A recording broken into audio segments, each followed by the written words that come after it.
top 100 all-time, top 100 all-time. 100 joueurs qu'on classe de Yes, 100 sir. à 1. Les 100 greatest Oui, monsieur. de tous les temps, de toute l'histoire NBA. Hey. Y a de quoi faire, on s'ennuie pas. On a passé le quart. Hein, on rentre dans les 3 quarts. Fait, Ça commence à plus trop rigoler en fait. Ah bah non, ça c'est clair et net. Ça s'échauffe de partout dans les discussions. Je vois des débats là qui fusent Tout à fait. dans tous les coins. Et de toute façon, vous le savez, vous aurez la possibilité de le faire toute l'année. Joyeux Noël à toutes et à tous. On espère que vous avez passé un bon 25 décembre, ma foi, et que vous avez pu vous prendre la tête avec Tonton et Tata pour savoir si C-Web il était derrière Pete Maravich. Voir ce que ça peut donner. Mais qu'est-ce que tu racontes, tonton? Comment ça? Toi, mon neveu, tu fous Giannis derrière Heidi? Non mais ça va pas la tête. Doit être comment? Passe-moi le sel. Doit être comment? Ça n'a jamais sa place là. Vous le connaissez, je te le retire tes classique. cadeaux de Noël. Bah oui, c'est la base. Vous connaissez le classique dans tous les cas, c'est le top 100 all-time sur la saison 2019-2020. Tous les lundis, on présente 3 joueurs de 100 à 1. On arrivera en juin 2020 pour se charcler la gueule et faire péter les serveurs de YouTube. Vous êtes prévenus, les copains. Vous pouvez regarder les épisodes précédents sur lesquels on a fait donc quelques petits débats parce que la formule, elle ne change pas. D'abord, on répond à vos questions qui viennent des commentaires. Ensuite, petit reveal des places. Et on termine avec un débat, ma foi, fort intéressant. Aujourd'hui, j'annonce, on va se marrer. Oui, on a un beau débat aujourd'hui. On a une belle discussion. Ça devrait être fort sympathique. Et donc, on va pas perdre de temps, je pense. Tu veux que je regarde là pour les questions là? Ou tu les as? Moi, je dis, on perd pas de temps. Les gens sont encore en train de digérer d'il y a quelques jours. Et donc, les questions, tu peux les sortir. Moi, je vais en ajouter aussi parce que j'en ai récolté 2-3. On n'a pas dit bonjour à nos teams, hein, mais bien sûr, on pense à nos teams. Hein. Nos teams kebab. Alors, en ce moment, la team citrate de bétail, hein, si je peux me Et permettre. la team je donne le bain à ma fille. Ouais, c'est ça. Tac, salut. La team Alka-Seltzer, tout ça. C'est ça. La team team foie Sopalin. gras, la team 8, mais on les a faites la semaine dernière, juste avant Noël. Team Tupperware, à la Et maman c'est qui valable met cette semaine aussi. Hein. les restes dans le Hein. Tupperware, ouais, tout à fait. Ça, on connaît, c'est la base. Team j'ai perdu 3 kilos juste avant l'été, je viens d'en prendre 8. Tout à fait. Et team, j'ai toujours pas de plan pour le 31. Voilà, ça on le C'est connaît. clair. C'est un grand Bon, ça, classique. y a pas de souci, on ira boire un verre. Tout à fait. Allez. Vas-y, fais péter les questions. Question de Teyeb L. Est-ce que avoir joué dans une équipe que vous affectionnez particulièrement peut influencer votre top 100, Non. consciemment ou non? Non. Consciemment ou non. Je Parce vais parler à ma que psy, il je reviens. explique, ou elle explique d'ailleurs, il ou elle explique, parce que vous avez plus regardé jouer le gars ou simplement parce que ça joue sur les affects. Ça a forcément un impact. Oui, c'est sûr. Non, on est objectif. Cut de bullshit. Ça a forcément un impact. Les plus grands, c'est pas forcément de nous, hein, les plus grands die-hard fans de Kobe, par exemple, qui veulent le mettre en 1 ou en 2 ou en 3. Excusez-nous, hein, à un moment donné, il faut... Mais ils sont forcément impactés par ce qu'ils ont vu. Parce Bien qu'ils sûr. l'ont vu en direct et donc ils se sont dit machin quand même, c'est un scandale. Non, mais c'est vrai. Mais les LeBron ce fans, que tu les as vu, machin fans. et d'autant plus que tu as vu des Curry équipes fan. dont tu es fan, ça influe forcément sur ton jugement. Bien sûr. Maintenant, là, on parle d'un exercice de faire le top 100 des greatest, donc je veux absolument pas dire que qui que ce soit détienne la vérité absolue. Personne. Mais si tu veux faire ça de manière un peu propre, t'es quand même obligé d'essayer de te mettre en situation. Il faut C'est-à-dire se que, détacher. je sais pas, moi j'ai adoré Amaris Stoudemire, je l'ai pas mis dans mes 100. Non, J'ai voilà. adoré Bien sûr. Charles Barkley. Bon, je vais pas non plus le mettre 4e. C'est ça. J'ai d'autres gens devant quand même, faut pas exagérer. Quoi. Il faut se détacher tout à fait de ses sentiments au Même maximum. si au niveau du talent, Barkley, Après, en fait, tout à fait, ah bah, il peut. Mais il faut se détacher de ses sentiments. Je veux dire, les fans de Dallas qui ont envie de foot Dirk très haut, moi je ne serais pas étonné qu'ils disent comment ça il est derrière lui et lui, parce que ce sera aussi leur affect et ce qu'ils ont vu qui va les impacter directement. Dirk est bien assez haut, je pense. Oui, il sera assez Dans haut. la plupart des top 100 que je vois passer. Mais je trouve tu vas voir le delta. C'est-à-dire qu'il y a des gens qui vont dire comment ça, moi il est dans mes 10, moi il est dans mes 15, moi il est dans mes 20, moi il est dans mes 7. Enfin bon. Non, mais il y a des joueurs générationnels comme ça, Vince Carter, Kobe Bryant, Dirk Nowitzki, Paul Pierce pour les fans des Celtics, qui vont effectivement créer le débat parce qu'il va y avoir une appréciation qui va dépendre pas mal de la fanitude. C'est ça. Et ce qui est inévitable, hein. Bien mais, sûr. Forcément, c'est pas toujours facile de trancher du coup. Et par rapport à ton histoire aussi avec cette franchise, si t'es fan de Toronto qui a pas eu grand chose et qui a un mec qui est arrivé et qui a tout chamboulé en l'espace d'un an, il y a moyen que ça ait un impact. Il y a moyen. Plus que si le mec avait remporté ce titre ailleurs. Non, tu mais vois, je suis d'accord. Je suis d'accord. forcément. Donc Question voilà, suivante. ouais, ça joue l'affect, mais pas nous, non, on est objectif. En gros, hein, pour résumer. Question de Thomas Leclerc. Salut. Est-ce qu'une fin de carrière vraiment pourrie peut faire dégringoler un joueur malgré son talent et ses stats? Dégringoler, c'est un fort mot. C'est un fort mot. Je m'en fous que Patrick Ewing ait terminé à Seattle ou à Orlando, Hakim Olajuwon à Toronto ou Allen Iverson en Turquie. Vache. Parce qu'Iverson, pour le coup, ça joue, moi, je trouve. Parce que c'est long. Elle est longue, la fin de carrière pourrie. Iverson, il y a tout pas mal d'années. Ewing, Olajuwon, tu vois, c'est genre 1-2 saisons de merde après 16 ou 17 pures saisons, quoi. Iverson, c'est un cas à part, mais par exemple, Nash, on s'en tape. Nash, on s'en tape. Il était vieux quand il est allé aux Lakers. Tony, on s'en tape. Il était vieux. Tony, on s'en tape grave. C'est pour ça. Je suis complètement d'accord.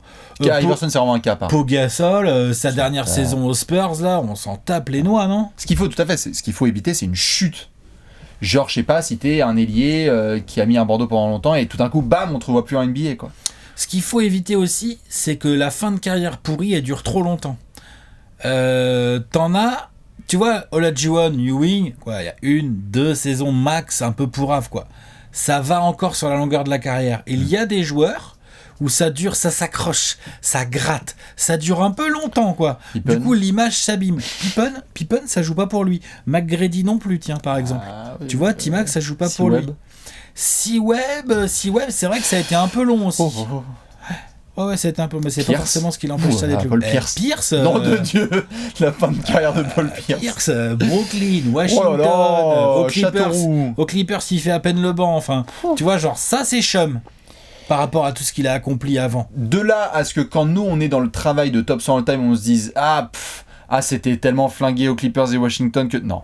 Moi perso ça fait rien. Moi ça change pas grand chose non plus. À la limite même c'est plutôt dans l'autre sens. C'est-à-dire quand un joueur réussit à nous sortir, même si les stats ne sont plus là, une belle fin de carrière, genre Kevin Garnett qui retourne aux Wolves, par exemple, tu vois. Ça a quand même de la gueule. David Robinson qui part sur un titre. C'est le climax. Ça, c'est quand même super aussi. Mais ça joue, hein. Oui, ça joue forcément, mais c'est, tu vois, genre, dans ce sens-là, finalement, ça a plus d'influence que dans le mauvais sens, pour moi. Ouais, il faut... Tu vois, genre, Karl Malone, par exemple, qui sa dernière saison aux Lakers, et franchement, je m'en bats les noix, mais alors... je m'en bats les noix. Bien sûr. Par contre, si ça avait été une saison avec une bague, je pense que ça aurait influencé dans le bon sens la vision de la carrière de Karl. Peut-être. Une petite bagouze sur la carrière de Karl quand même. Tu vois, ça aurait joué quand même. Là, ouais, tout à fait, bien sûr. Quand même. Non, mais ça influe plus dans l'autre sens. Je suis d'accord. Je regarde des Gary Payton, des gars comme ça qui sont allés glaner la bague et tout, ça joue quand même. Ouais, bien sûr. Tu vois, je trouve que ça joue. Tout à fait. Voilà, c'était une bonne question. Une autre petite question de Zéphyr. Oui, vas-y Zéphyr. Certainement un fan de Chicago. Des scènes. Record NBA versus titre. Qu'est-ce qui est le plus important dans votre classement? Record NBA versus titre? Oui. Malheureusement, quand on regarde... là, Bill Russell. J'exagère, je schématise, hein. Mais il y a un peu de ça. Ce n'est pas tout noir ou tout blanc, messieurs, dames, mais non, il est vrai que quand on regarde tout en haut du classement, les gens qui discutent, si on devait faire 2 salles dans une grande maison et qu'on devait dire vous, si vous avez un titre, vous allez dans cette salle, et si vous n'avez pas de titre, vous allez dans cette salle, il y a moyen que dans la salle où il y ait des titres, eh bien on retrouve ceux qui sont très très hauts. Oui, et on en revient à une discussion qu'on a déjà eue sous une forme un poil différente dans un autre débat, c'est-à-dire le côté titre collectif, palmarès individuel. C'est qu'il y a aussi une différence entre j'ai pas de titre et le mec contre qui je me bats potentiellement, il en a 3 ou 4. Et la situation où j'ai des records, mais j'ai quand même gratté un petit titre ou 2. Gratter, c'est vachement. Donc tu passes par la porte comme ça. Donc en fait, t'as des titres. Tu vois, donc pour moi, il y a une très très grosse différence entre les mecs qui ont 0 titre déjà et les mecs qui en ont au moins 1. Tout à fait. Déjà, il y a une grosse différence. Moi, je fais moins de différence. Un mec qui a 3 bagues, un mec qui a 5 bagues. Je dis pas qu'il n'y a pas de différence. À l'heure actuelle, il n'y a pas de différence. En juin, il y aura une différence. Plus on avance dans le classement, plus ça fait des différences. Bien sûr. Mais c'est pas la différence forcément la plus notable. Je suis d'accord, c'est pas tout. Parce que pour le coup, on en revient à un autre débat qu'on a eu dans une vidéo peut-être précédente, je sais plus laquelle, sur le contexte. Ouais. Genre, je sais pas, Larry Bird, il a 3 bagues, Magic Johnson, il a 5 bagues. Moi, quand je vois des mecs qui me foutent Larry Bird devant Magic Johnson, je suis pas choqué. Ça cause. Bien sûr, pour plein de raisons. Mais en tout cas, par rapport à ça, c'est pas tout noir tout blanc. Tim Duncan, il en a 5, Hakim Olajuwon, il en a 2. Voilà. Bon, c'est pas grave, tu peux mettre l'un pour l'autre, c'est pas un problème. Il y a causerie quand même. Tout à On fait. est d'accord, c'est Et- ça que je veux dire. Tout à fait. Et d'ailleurs, bah, évidemment, pas de spoiler, hein, mais si vous cumulez les deux, bah là, vous vous retrouvez en jeu en fait. Bah disons que... Si que là, t'as les titres collectifs et qu'en plus t'as des records NBA, bon là, si à un généralement... moment donné, t'es partout dans les tablettes de la NBA, que t'as battu des records à plus quoi savoir en foutre, et que t'as commencé à gagner genre 1, 2, 3, 4, 5, Voilà. voire plus de bacs que ça encore, oui. Bah là, Oui. vous voyez ma métaphore des salles là. Voilà, alors, rendez-vous sur La le salle, elle balcon. se rétrécit là. Rendez-vous au balcon. Hein. C'est clair. Sortez vos clubs. Ouais. On va fumer sur le balcon. Voilà, là, il y a plus grand monde. Là, Ouais, voilà. il y a plus grand monde. Ouais, d'accord. Ils sont quelques-uns, quoi. On va pas sortir les noms maintenant parce que c'est pas drôle. Tu as d'autres Mais ils sont questions quelques-uns. Sinon, j'en ai d'autres si tu veux. Je crois que c'était ma dernière de mes trucs. Attends, bouge pas, je te vérifie ça tout de suite. Non, pardon, j'en ai encore une petite. Comme ça, après, je te laisse la main. Question de William Cragbe. Est-ce que tous les meilleurs scoreurs all-time de chaque franchise sont présents dans votre top 100 ? Alors, moi, je n'en sais rien, mais je trouve que c'est une question intéressante. Attends, les scores Est-ce de que franchise tous les all-time. meilleurs scoreurs all-time de chaque Bah, j'ai franchise... déjà la réponse, non. Brook Lopez, Brooklyn. T'as pas Brook Lopez ? Mais quel troll. Brook Lopez, c'est mort. Ah, il doit y en avoir d'autres, je suis sûr. Ah bah non, désolé. Et puis les franchises DeMar DeRozan. DeMar DeRozan, les franchises jeunes, c'est compliqué. No fucking way. Ah. Miami. Non, c'est bon. Miami. qui, les Grizzlies Miami. Oh putain, il y en a qui ont transféré à C'est qui les Miami. Grizzlies ? Memphis. Le meilleur scoreur de l'histoire Et des Grizzlies, je sais même Thibaut pas qui c'est, tu vois. Zibo. Hein ? Peut-être Zibo, ouais. Zibo, Peut-être. Martin. Ou Conley, ouais. Si c'est Zibo, par exemple, il sera pas dans mon top 100. Hein. Désolé, les frères. C'est comme ça qu'on dit ? Ouais. Désolé, les frères. Désolé, fraté, ouais. Ouais. Non, mais il y a deux, trois franchises où c'est comme ça, ouais, après. Donc non, mais disons que c'est bien dans un dossier. Ah, T'as quand été t'es le meilleur scoreur marqueur all-time d'une franchise, oh, ouais, oh, c'est oh. un petit truc dans ton dossier, attention. Hein. Quand même, hein. Non mais c'est vrai, vraiment. Tout à fait, je suis d'accord. Meilleur scoreur, meilleur rebondeur, tout ça. Dès que t'es le meilleur all-time d'une franchise qui a 30, 40, 50 piges d'existence, bon, c'est que t'es un peu sérieux, quoi. Ouais. Forcément. Quelle que soit la discipline, Orlando, j'ai c'est envie bon. de dire. Orlando, c'est bon, notamment. D'accord. Question suivante. D'accord. Bah, normalement, c'est bon, c'est viré. Orlando, on l'a déjà fait. J'aime les pandas. C'est le surnom du C'est sympa. Bien le bonjour, Trash Talk. Salut. Le fait d'emmener son équipe pratiquement solo en finale NBA, mais de la perdre. Exemple, Allen Iverson ou LeBron en 2007. Est-il pour vous plus fort qu'un titre gagné par un joueur comme Paul Pierce ou d'autres qui étaient entourés de joueurs all-time ? Faire une aventure solo et aller très loin mais échouer a-t-il plus de valeur qu'un joueur qui a remporté sa bague mais qui était quand même bien Déjà, entouré ? tout dépend de l'aventure solo. Là, il a bien précisé, aller en finale. Oui, Enfin, oui, c'est pas genre passer un tour. Non, bien sûr, c'est aller en C'est ça finale. que je veux dire. Donc ce sont les cas comme Iverson 2001, ce sont les cas comme LeBron, plusieurs reprises. 2007, ça va quand même, le reste, ça va. LeBron 2018. Oui, si tu veux. Elle est quand même pas ouf. Oui, ouf. non, bien sûr, bien sûr. Je dis pas que. Oui, tout à fait. Il en a plusieurs, après, voilà, c'est un dossier à part. Je fais d'autres finales, mais Clyde Drexler, elle est quand même pas si mal son team. Hein. Ouais, Clyde Drexler. direct 2006, c'est une équipe quand même. 2006, elle est quand même pas dégueu l'équipe. Hein. Ah, non, je fais le tri un peu, de tête. Shaq. Non, Ah. il y a quand même Kobe. Arrête, c'est un petit bout d'effectif quand même. Il y en a pas beaucoup, en tout cas. Non. Et d'ailleurs, ça met d'autant plus en valeur leur performance à ces gars-là. C'est ça.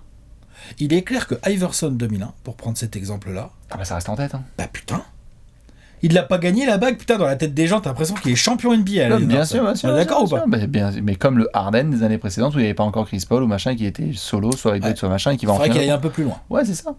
Mais les mecs qui vont assez loin, ça reste plus dans le conscient collectif, ça c'est sûr, parce que tu ressens des mecs quand même Iverson 2001, mais après Iverson c'est un cas tellement à part. Tu tapes les Lakers de l'époque, tu mets 48 points dans le Game 1. Et on en revient aussi à une des questions qu'on a abordées juste avant, c'est que s'il y a que ça, si ça s'arrête là, que du coup tu vois à la Iverson tu n'as pas de bague du tout du coup, c'est-à-dire que Iverson s'il nous en avait fait une ou deux à côté, on dit ah putain et en plus en 2001 t'as vu ce qu'il fait et tout. Ça aurait un impact encore plus fort. En fait. C'est ça. Donc Malheureusement Beautiful Loser. Hein. j'ai envie de dire à chaque fois c'est du cas par cas quand même, parce que c'est vrai que par rapport à la question que tu as posée, Paul Pierce, c'est vrai que l'année où il est champion NBA avec les Celtics en 2008, donc il est MVP des finales, Paul Pierce, c'est vrai que c'est l'année où on vient de lui rajouter Ray Allen et notre ami Kevin Garnett. Ouais. Du coup, je pense que dans le sens de la question, on peut aussi dire que ça peut aussi diminuer l'image qu'on a vraiment de Paul Pierce le dominant. Bien sûr. Clairement. Et puis la façon aussi dont tu as dominé, parce que attention, il y a des mecs qui emportent des bagues en ayant été lourd, et des mecs qui emportent des bagues en ayant été bien entourés, mais pas non plus, tu vois, genre, tu te souviens pas des finales 2008 de Paul Pierce en mode oh my god, il a vraiment roulé sur les Lakers, quoi. Trop pas. Alors qu'il y a d'autres mecs qui ont été bien entourés, genre un Allemand grand à Dallas, qui lui était entouré aussi par certains Hall of Famers, mais qui par contre... Il a fait du mal en finale. Lui par contre il a fait finale, voilà. Et là à ce moment-là ça marque. Nous sommes d'accord. C'est vrai, tout à fait. Quentin Moreau nous pose une question. Salut Quentin. Est-ce qu'un mec qui est dans votre top 100 serait classé plus haut s'il avait gratté une bague bien après son prime? Exemple, Malone, Peyton. Oui. Ou Peyton, Nash aux il en a Lakers. une. Tout à fait, Peyton il en a une, attention à Miami. Contre-exemple. Ouais. Mais Nash aux Lakers, Ewing à Seattle, Barkley à Houston, Clairement. Malone aux Lakers. Clairement. Ah c'est sûr, ça a un impact. Des monstres pareils, tu leur rajoutes une bague dans l'armoire, bah quand même, ça change des choses. Alors ça change des choses. Je dis pas que je vais faire exploser son classement, mais je pense que naturellement, il va peut-être passer des joueurs.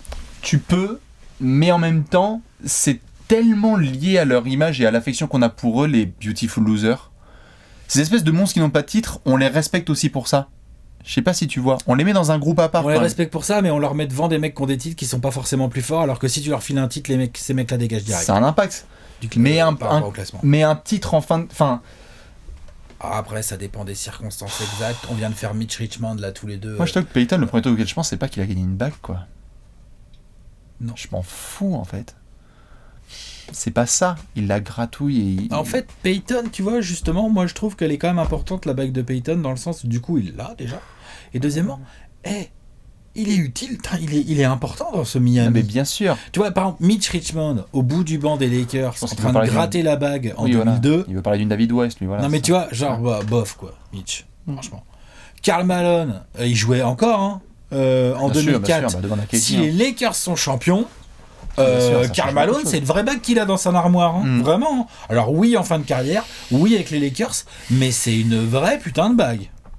Je suis d'accord. Oui, ça joue forcément. À partir du moment où tu as ça sur ton dossier, ça joue dans la conscience des autres. Mais, en tout cas, on l'a toujours dit, bague chopée, que ce soit en début ou en fin de carrière, et alors bague chopée quand t'es le mal alpha, prime, etc. Ce qui compte le plus, c'est les bagues que tu prends en tant que boss. Bien sûr, c'est ça. En tant que franchise player.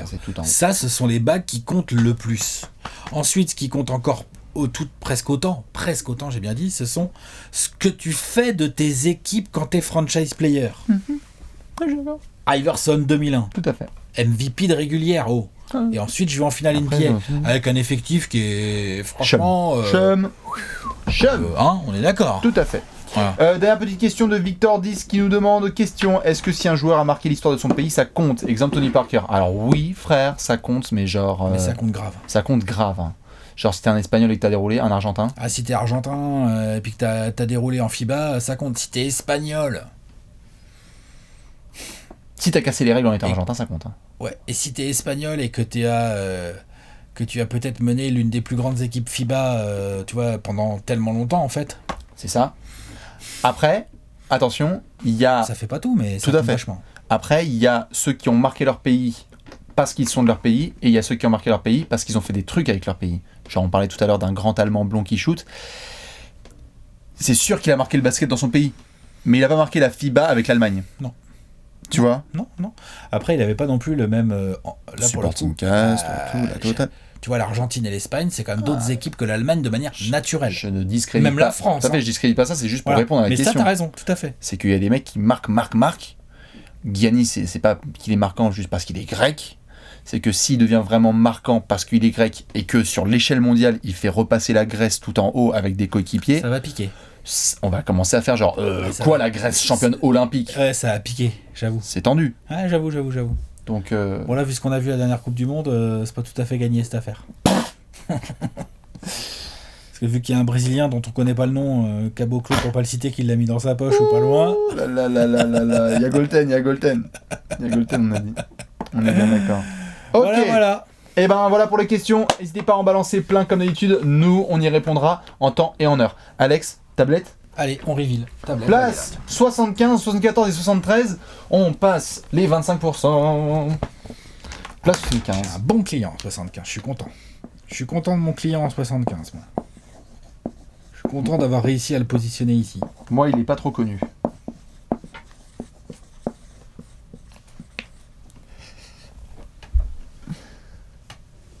Carmelo Anthony pour Bastien en 75. Chris Webber pour moi en 75. Oui, monsieur. On va commencer par Webber parce que tu en as déjà parlé, ça ira plus vite. C'est vrai que je l'ai casé, Je moi. l'ai quand même mis plus haut que toi. Hein. Toi, je sais plus où tu l'avais mis, mais c'est quand même moins bien. Là. Vraiment, je trouve qu'il y a un petit écart un peu significatif. Significatif, ouais, une dizaine de places. Dizaine carrément, ouais, c'est possible. 8, ouais. Quand même.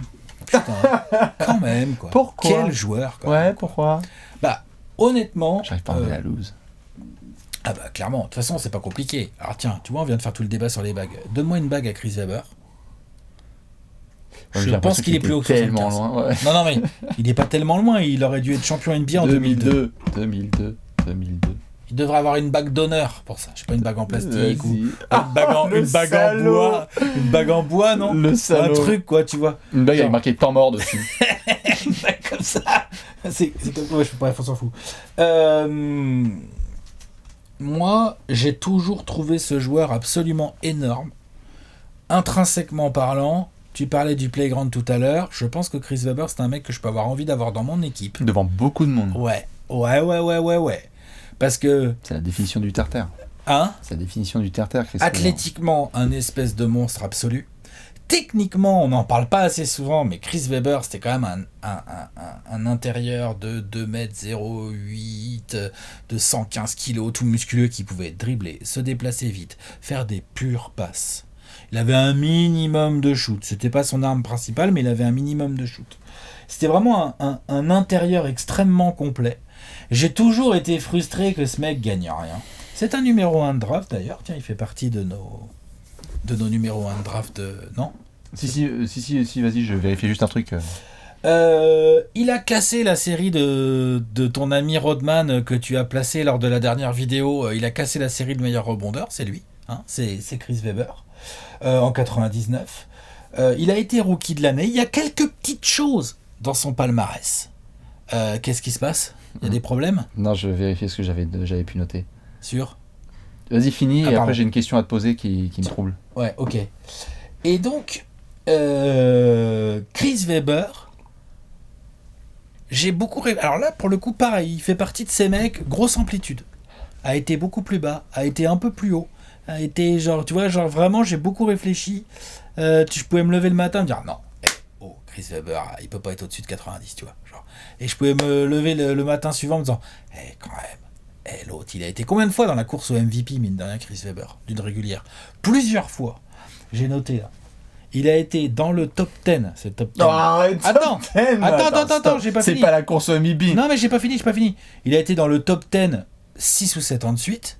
Et il a été à 2 reprises pour moi dans la course, dont notamment en 2001, où il finit 3, 4 max.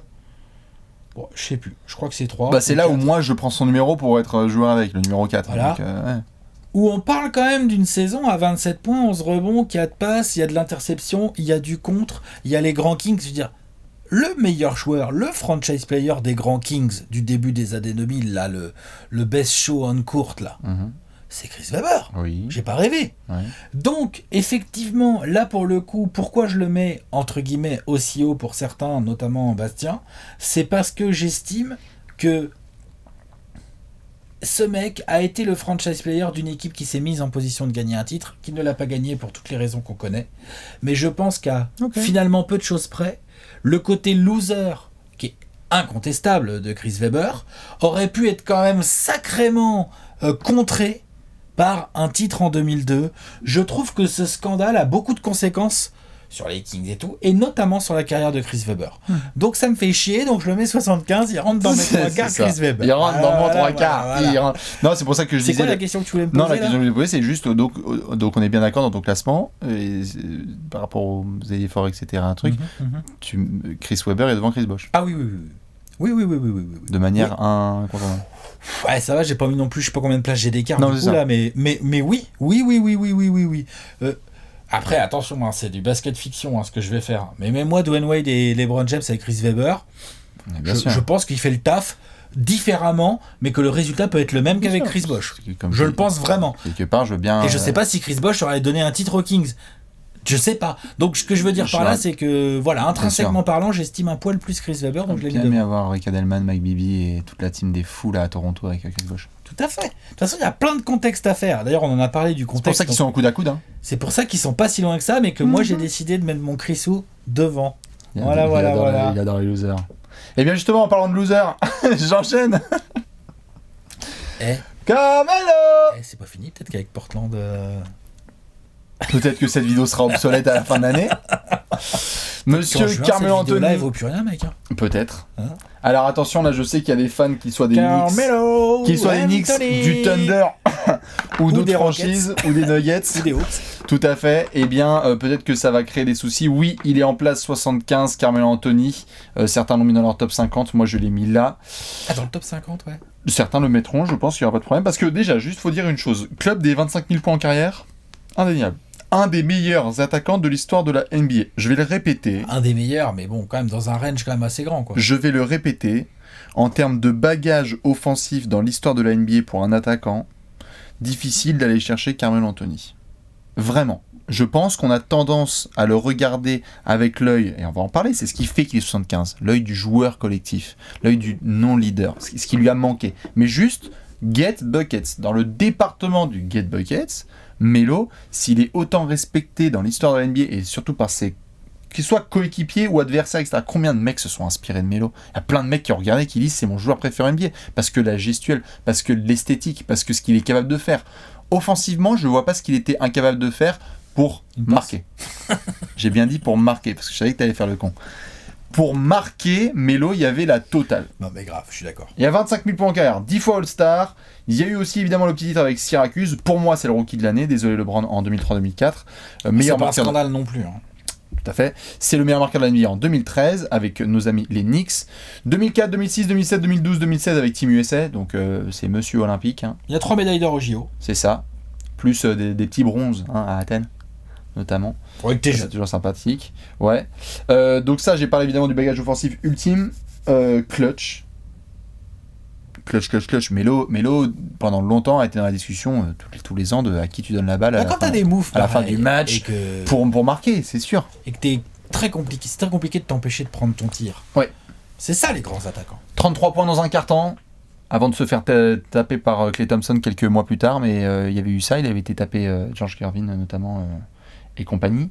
Et puis on a connu la suite, les débuts avec Denver, où ça va très bien, puis Sean Ceballos vient, le duo avec Iverson n'a pas trop marché, celui avec Billups, il atteint un petit peu son max là, hein. Finale de 2009. Conférence face aux Lakers, ouais, tout à fait, où Melo est vraiment très très lourd, qui essaye de justement faire chuter Kobe, Pau Gasol et compagnie. Après New York, ça va être une autre étape. Il y a aussi évidemment ce qu'on sait par rapport au script de Melo. C'est bizarre à analyser comme joueur. Il y a beaucoup de choses autour de lui. On aura l'occasion d'en parler en détail quand il arrivera peut-être dans le classement d'Alex. Ce qui est sûr, c'est que moi je respecte évidemment le comeback à Portland, parce que quand même ça n'a pas été facile, l'espèce d'année un petit peu off après ce qui s'était passé à Houston et à OKC. Grande question, c'est qu'est-ce qui se passe. Combien de temps ça dure ? C'est quoi vraiment la fin de carrière de Melo ? On n'a pas encore tout vu, hein, ça se trouve. Non, bien sûr. Bon, les seules. Ça se trouve, il va jouer 3 ans encore. Hein. Bien sûr. Les seules questions que je me pose à chaque fois du côté de Melo, c'est qu'est-ce qui se passe si Détroit le prend pas Darko Milicic, quoi. À la draft 2003. Tu tombes pas sur George Karl et tu fais pas. Ouais. En termes de talent, parce que le talent est un indéniable top 80, top 100 all-time. Et il y a beaucoup de gens, je pense, qui vont gueuler et se dire wesh, gros, c'est un top 60 ou un top 50 parce que t'as 25 000 points en carrière. Mais j'avoue personnellement, pour les raisons qu'on connaît, d'attitude, de leadership,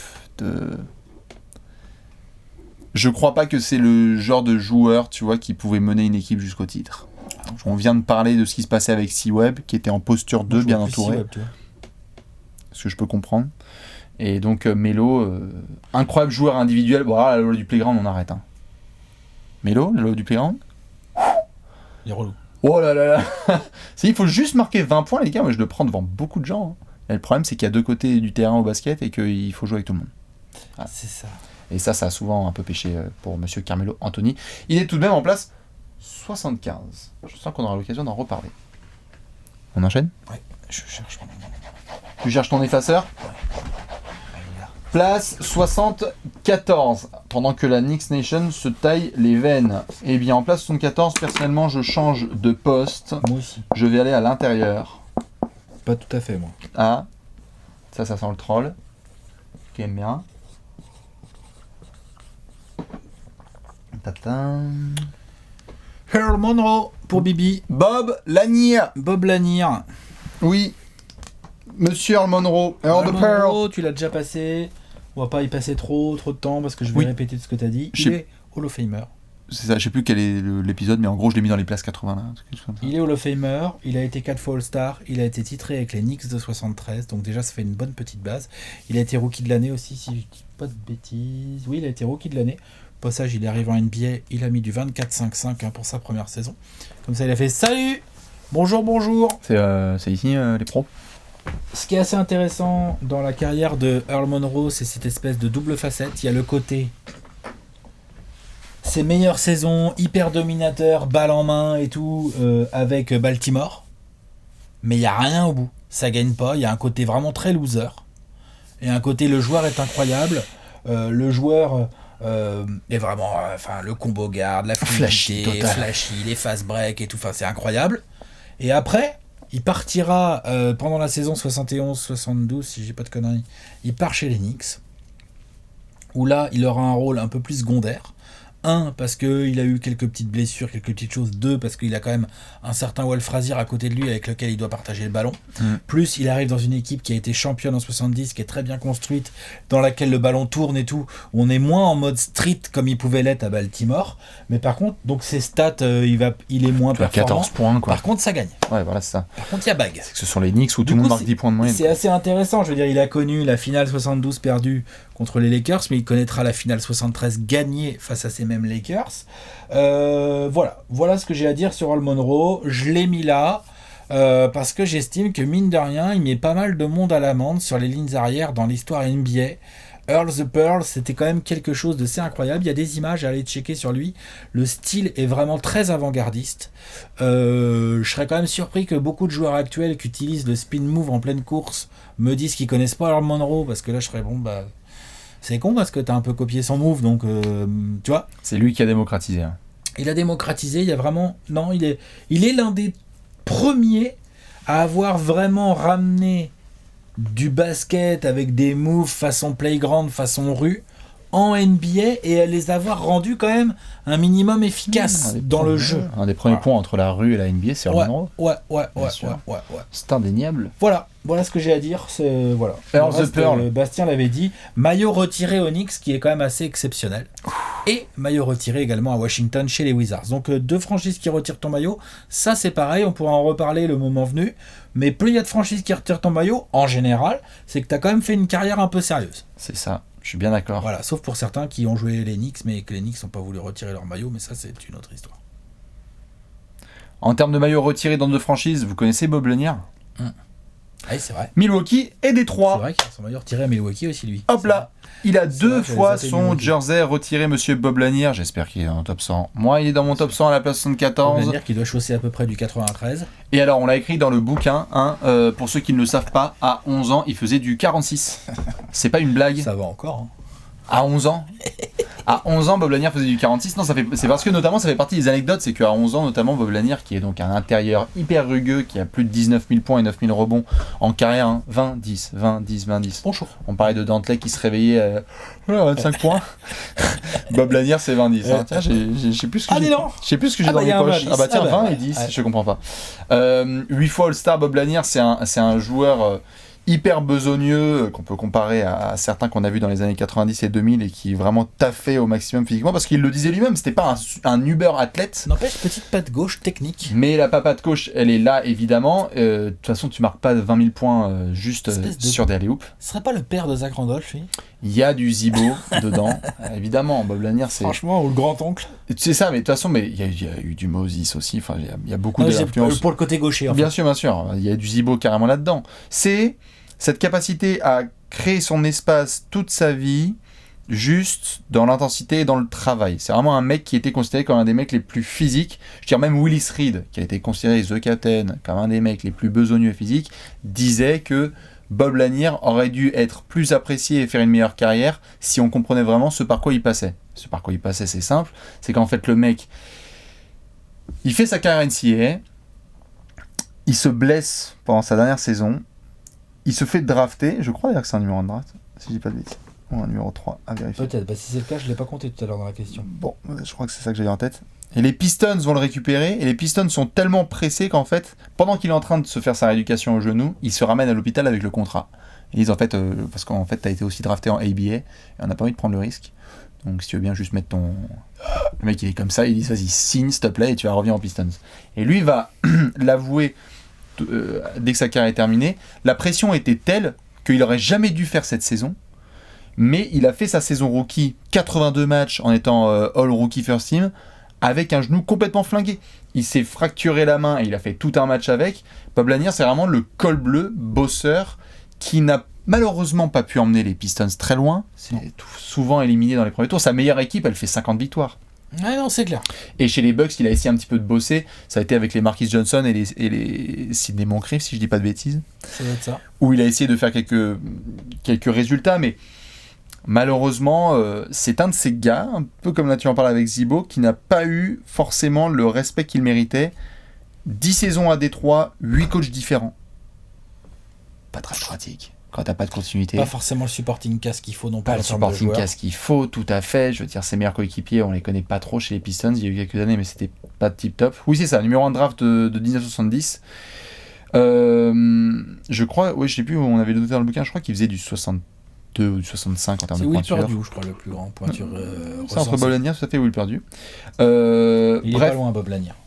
cette opération au genou, une carrière en 19 000 points, 9 000 rebonds, maillot retiré donc dans 2 franchises, et voilà, j'avais besoin qu'on respecte un petit peu Monsieur Bob Lanier, parce qu'il y a des joueurs comme ça qui n'ont pas eu forcément la meilleure situation, mais qui dominaient à titre individuel, et Bob Lanier c'était le cas. Voilà pourquoi je le mets là. Il n'est pas encore apparu dans ton top 100. Non. Donc ça veut dire qu'il va apparaître un peu plus haut. J'espère, Peut-être. sinon tu vas te prendre une bastos dans la gueule. On passe en place 73. Alors, moi je change de poste. Moi aussi.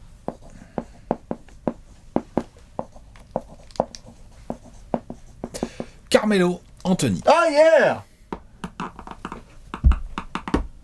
T'as vu comment j'ai fait un effort? Comment, c'est-à-dire? Pete Maravich n'est pas dans le top 50. Ah oui, d'accord. Alex, tu nous as mis Carmelo Anthony en 73ème. Allez, vas-y, déroule. On vient d'en parler.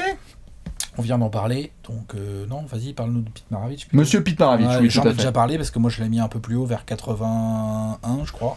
81, 82 par là, moi. C'est ça. Bon,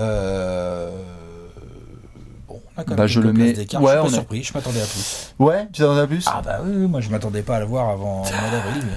Pour ceux qui ne le savent pas, en effet, j'ai une affection toute particulière pour Pete Maravich en tant que joueur, parce que bah Alex l'a très bien décrit, hein, on est sur du Curry avant Curry. Parce que c'est l'oncle de Ginobili. Parce que c'est déjà sur du non mais c'est surtout c'est Curry avant Curry, hein, c'est vraiment le showman, le scorer, the pistol, qui a été meilleur marqueur de la NBA, qui a été créateur de moves. Bon, alors, lui et Monroe, à mon avis, puisqu'on est sur un top Ils 100. ont été copiés. Fou. Pete Maravich a vraiment Ils ont influencé inspiré des gens. beaucoup de monde, tout à fait. Les DVD faits autour de lui, enfin, dès qu'il fallait essayer d'apprendre le handle, c'était avec Monsieur Pete Maravich. Tout les nombres d'hommages qu'ils ont eu autour de lui, au-delà du basketteur évidemment, l'homme qui est donc décédé sur un parquet à l'âge de 40 ans, en Californie. Et le basketteur avant lui, c'était son espèce de legacy est énorme, parce que c'est, d'un point de vue NCAA, je pense qu'il peut y avoir le débat sur le fait que c'est le meilleur joueur de tous les temps. Après, il y a des débats, hein, je veux dire, évidemment qu'il y a des débats, mais je veux dire par là, personne en division 1 n'a plus marqué que Pete Maravich, D'accord. en 3 saisons, 42 points de moyenne, Hmm. pas de ligne à 3 points, pas d'horloge, sachant que l'horloge accélère le jeu, sachant que les lignes à 3 points accélèrent le scoring, je te laisse faire après les... Ouais, Donc on est non, peut-être mais sur je du crois que 50. Jabbar, il s'est bien débrouillé aussi en Tout à université, fait, je Bill crois. Walton aussi, évidemment. Non, mais tout à fait. Après, c'est la différence entre domination juste individuelle. Même Michel Il est là. Jobin aussi, il était Tout pas à dégueu. fait. hein. Non, mais quand je dis ça, c'est que, en tout cas, à l'heure actuelle, le meilleur scoreur all-time division 1, si je dis pas de bêtises, c'est Monsieur Pistol Pete Maravich. 42 points de moyenne sur ta carrière NCAA, bon, c'est pas mal. Et au-delà de ça, donc en NBA, il a été une fois meilleur marqueur. Il est passé entre Atlanta, Utah, il y a eu du Boston aussi, New Orleans. Il a le maillot retiré. Tu disais quoi là à l'instant? Normalement, quand ton maillot est retiré dans plusieurs franchises, c'est pas mal. Bah ouais, j'en ai parlé, il a le maillot retiré partout lui. Dans 3 franchises. Pete Maravich. Voilà, tout à fait, dans 3 franchises. 24 points, 5 rebonds et 4 passes de moyenne sur sa carrière, 5 fois All-Star. Le 7 au Jazz au Pélican et le 44 à Atlanta, j'ai retrouvé mes notes de la dernière fois. Tout à fait. Ça va, c'est pas mal. Oui. Je vous invite, pour ceux qui le savent, à chaque fois j'essaie de balancer un petit peu les documentaires, il y a un... Je crois que c'est Beyond the Glory. Je crois que c'est Sport Century, pardon, sur Pistol Pete Maravich, où vous pourrez notamment découvrir le fait que Pistol, avec son papa, Press Maravich, s'entraînait. Il faisait un exercice très très drôle. En fait, il était à l'arrière de la voiture. Son père, il conduisait sur une allée à 15-20 km/h et Pistol devait apprendre à dribbler. C'est bien. Imagine la violence que ça représente techniquement. Genre de dribbler dans une caisse à 20 km/h. Ah, c'est pas facile. Enfin, comment tu fais? Tu pushes et t'attends qu'elle revienne. C'est bizarre chez les Maravich. Les Maravich étaient assez chelous, ouais, famille serbe, je crois, d'ailleurs, d'immigrants serbes. 68 points face aux Knicks. Dans la lignée des arrières qui ont mis autant de points, il n'y en a pas beaucoup. Il y a Devin Booker. Devin Booker, je savais que tu allais sortir. Tout à fait. 69 de Jordan, Kobe, 81. C'est déjà pas mal. David Thompson qui a dû en mettre aussi une guiche. David Mais à Thompson l'époque, a dû caler le 70 aussi. Ouais. à l'époque, en tout cas, c'est le plus gros total time pour un arrière. C'est-à-dire que Jerry West, il fait genre... Bien joué, frère. Ouais. Pete Maravich est une légende du jeu. Vous pourrez retrouver toutes les infos à la fois sur Trash Talk et sur ce qu'a dit Alex dans l'épisode où il en a parlé. Moi, j'ai envie de me mettre en PLS parce que c'est mon... Carmelo Anthony. Oui, alors juste, dernier, tout petit élément, je sais plus, je crois que la question qui a été posée, c'était il y a 10 jours sur ceux qui méritaient d'être dans une autre époque. Ah bah non, mais ça, il fait partie de ces joueurs. On aimerait bien le voir aujourd'hui. On se marrerait bien, je pense. Carmelo Anthony. Carmelo Anthony, Hello. je veux pas en rajouter des tonnes par rapport à ce que tu as dit. Oh bah moi, si, je suis complètement d'accord avec le fait de dire que on se base trop sur l'image qu'il a dégagée ces dernières saisons. Je parlais dans une vidéo précédente, je parlais de Dwight Howard. Bah, il y a un peu des similitudes. C'est-à-dire que ce sont des mecs qui nous énervent là depuis quelques saisons. Ce sont des mecs qui ont du mal à trouver leur place depuis quelques saisons en NBA. Mais c'est pas pour autant qu'il faudrait qu'on oublie ce qu'ils ont été capables de proposer pendant longtemps. C'est chaud. Carmelo Anthony, aujourd'hui, c'est, malgré les dernières saisons pas terribles, ça reste aujourd'hui un 24-6-3 de moyenne. 24 points, 6 rebonds, 3 passes de moyenne. C'est très sérieux en fait comme moyenne en carrière. Il a dû attendre 33 ans avant de passer sous la barre des 20 points de moyenne. Il a 14 saisons régulières de suite à plus de 20 points par match. Donc il y a des choses à un moment où effectivement moi si je peux pas le mettre plus haut parce qu'il y a beaucoup de frustration de voir un joueur aussi fort avec aussi peu de résultats, parce qu'il y a aussi des choses où c'est peut-être pas toute sa faute, hein. Je pense que ce qui lui est arrivé au Knicks, c'est pas toute sa faute, mais il en est quand même grandement responsable. Je pense que lui, à l'époque, s'il avait été un peu plus, peut-être, ou mature, ou malin, ou mieux entouré, faut voir hein, les sujets, peut-être qu'il aurait fait le choix de rester à Denver, ou peut-être d'aller ailleurs s'il voulait vraiment partir de Denver. Le côté « je vais devenir le franchise player à New York », ça l'a tué. Enfin, ça lui a fait beaucoup de mal à son image, beaucoup de mal à sa carrière. Parce que ce n'est pas un franchise player, Carmelo Anthony. Désolé. Non, c'est pas un franchise player. C'est pas vraiment un bon leader. Je ne doute pas un instant que ce soit un bon coéquipier dans un vestiaire, mais ça suffit pas. Ça suffit pas. Dans l'adversité, Carmelo Anthony, il a été clutch, mais dans l'adversité, tu vois, genre ses meilleurs résultats collectifs, c'est en 2009 avec les Nuggets. Il y a Billups, il y a des tueurs autour de lui. Gérard. Kenyon Martin, bien sûr qu'il y a Gérard, mais il y a Kenyon Martin et il y a le Birdman. Dante Jones. Tu vois, il y a des killers autour, quoi. Et donc, je pense que Melo était bien dans cette équipe, mais je serais presque prêt à dire que le vrai leader de cette équipe, c'est Billups. Il y a ça. Et du coup, il y a tout ce débat autour de. C'est aussi pour ça que là, je peux plus le mettre plus haut. Je le mets à ce point-là, je le mets devant Tracy McGrady, par exemple. Moi, Carmelo Anthony, il n'y a même pas de question pour moi là-dessus. Ouais. Parce que beaucoup plus de longévité, en termes de talent, je pense que ça cause vraiment. Voilà. Mais effectivement, j'aurais aimé pouvoir le mettre plus loin pour qu'il soit plus haut dans mon classement. En fait, il aurait fallu qu'en tant que vrai mâle alpha, il arrive à faire un truc à New York. Tu vois, si avec New York, il va en finale de conf, allez, finale NBA, soyons fous, ah ouais, là, j'aurais pas eu le même jugement. Je peux comprendre. Voilà. Monsieur Carmelo Anthony, place 73 pour toi, c'est ça ? Ouais. Eh bien, écoute, nous avons révélé nos 3 places. On va le montrer en gros et en large. Tableau. Le tableau made by Léonce. Alex, qui tu nous as mis aujourd'hui en 75, 14, 13 ? 75, monsieur Chris Webber. 74, monsieur Earl Monroe. Et 73, monsieur Carmelo Anthony. Magnifique. Et bien, maintenant, je vous montre le mien. Voici mes places 75, 74 et 73, notamment avec du Melo, du Bob Lanier et monsieur Pistol Pete Maravich, a.k.a. les Handles les plus sous-estimés d'histoire de... Attention à pas blasphémer, il a un peu doucement, tout à fait.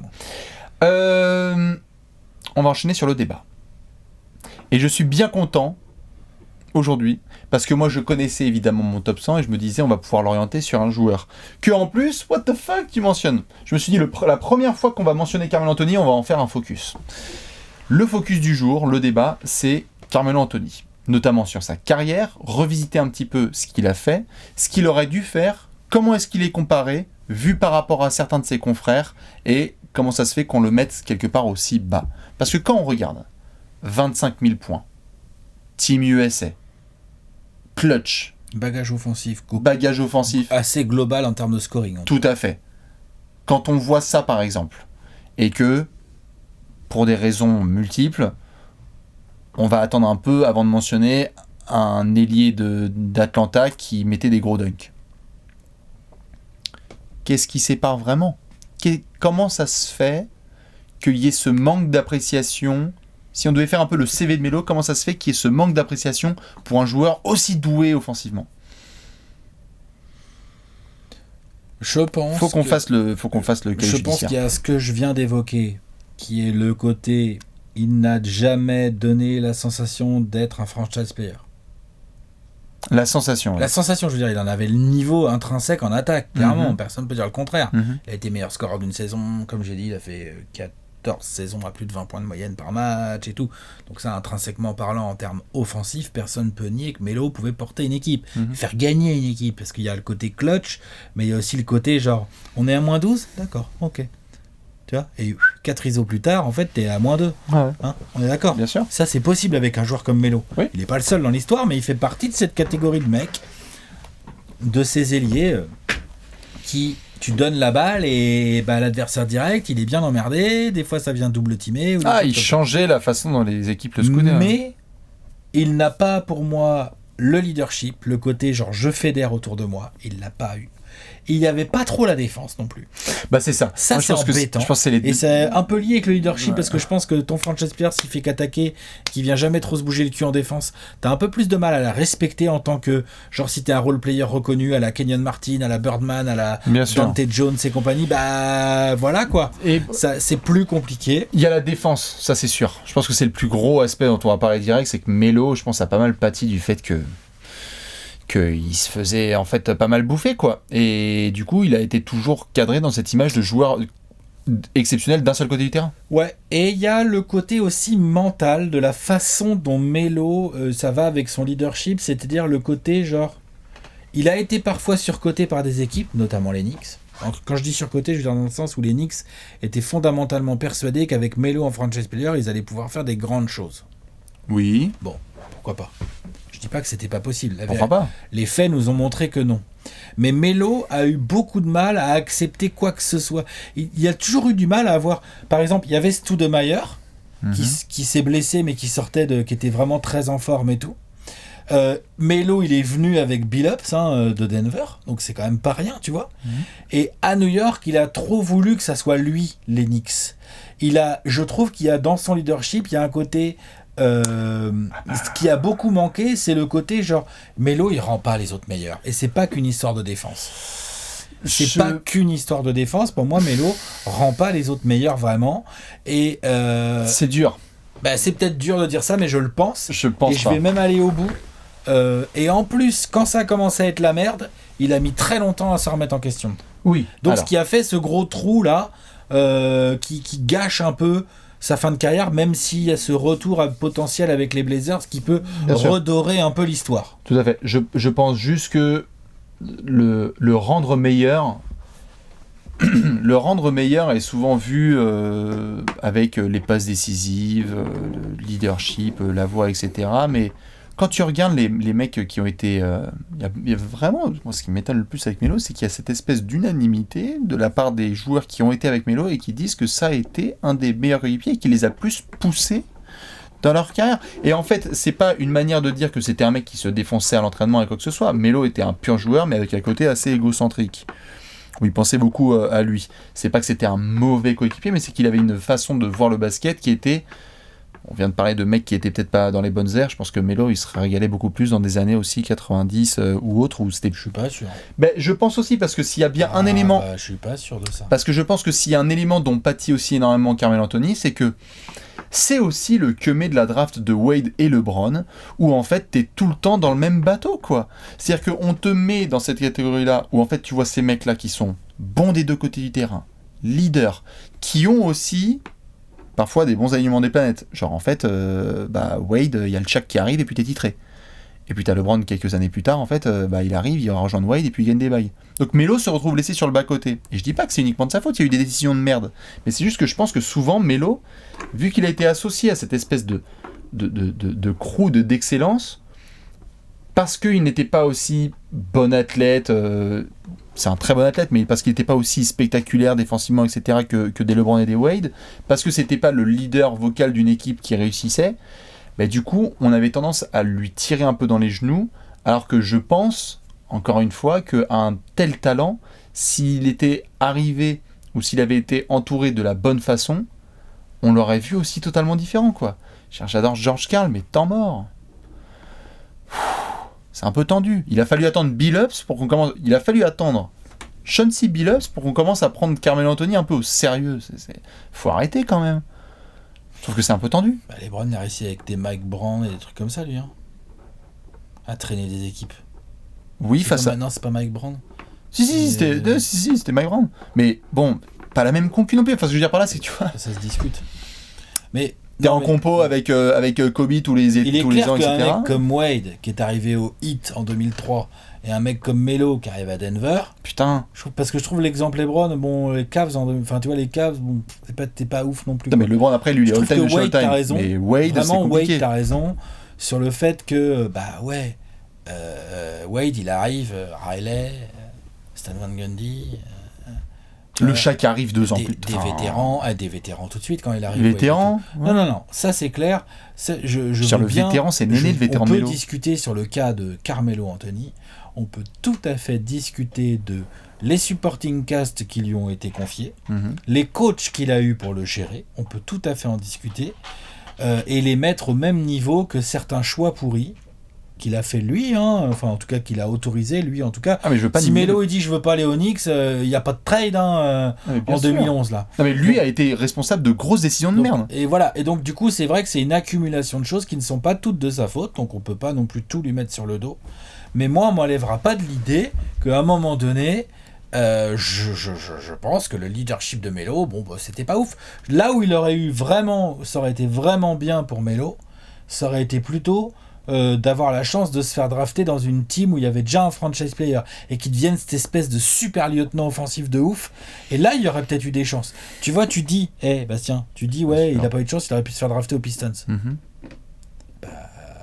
Avec du Ben Wallace, du Billups, bien sûr. Rachid, je sais pas s'il l'aurait pris, du coup on aurait, tu vois, non mais tu vois, tout aurait changé. Mais en tout cas ce que je veux dire c'est qu'effectivement pour Melo, Larry Brown au coaching et puis des Billups et des Ben Wallace d'entrée, que Larry Brown au coaching ça aurait été compliqué, mais oui.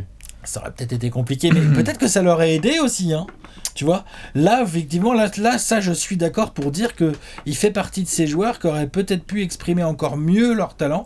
Il aurait peut-être scoré un peu moins, mais il aurait peut-être 2 bacs. Bien sûr, je suis d'accord. Non, ça, je suis d'accord. C'est la façon dont t'es impacté, quoi. C'est-à-dire qu'il y a des. Mais bon. Mais je sais, mais c'est juste que, en fait, tu l'as même mis plus haut que moi, donc je suis pas en train de faire un retournement de veste par rapport à Melo qui en fait devrait être top 50. C'est simplement que dans la façon dont on voit ce joueur.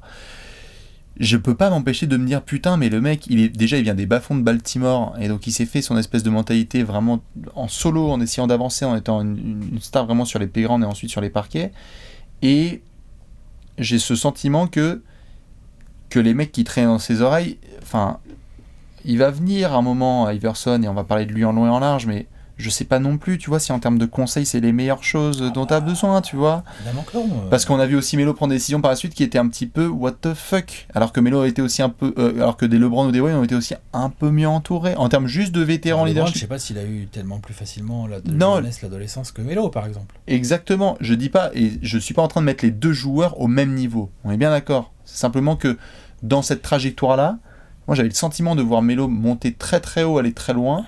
Et qu'il n'avait pas forcément le titre de support et soutien qu'il méritait. Oui, mais tout ça mis bout à bout, tout ça mis tout ensemble, n'empêche que malgré tout son talent, malgré tous les points qu'il a scorés, malgré ses moves offensifs quasi indéfendables, et malgré ses meilleures années qui sont des années de scoreur incroyables, eh ben, vu que t'as rien dans l'armoire à trophées, à part des médailles d'or olympiques acquises au sein d'équipes bourrées de leaders dans lesquelles Melo avait un rôle de scoreur, mais par contre un rôle secondaire dans la hiérarchie, un rôle de spot-up shooter scoreur, et secondaire en termes de hiérarchie, de leadership et tout.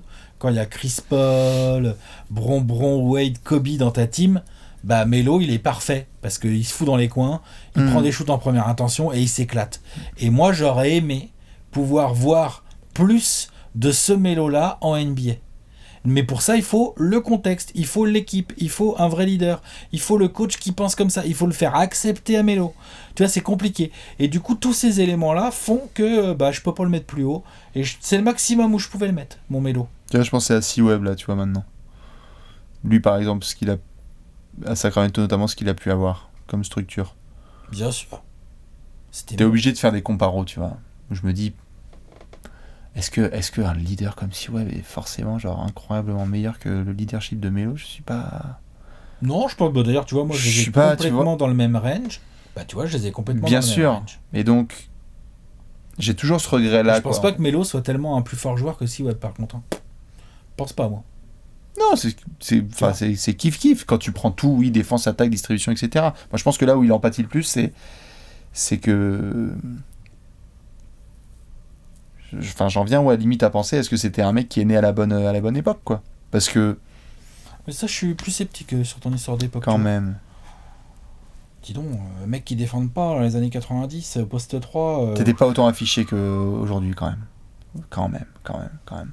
Aujourd'hui, on prend des mecs, on fait regarde, on fait des versions séquencées, genre t'as vu comment il a pas défendu? Parce que c'est la médiatisation qui joue. Ah bah oui, bien sûr. Donc t'es un peu plus caché. Je suis pas sûr que Dominique Wilkins était un lockdown, tu vois. Bon, Vince Carter, pas non plus un lockdown de l'histoire, quoi. J'ai quand même l'impression qu'il a plus porté une équipe sur ses épaules que Carmelo Anthony. J'ai l'impression.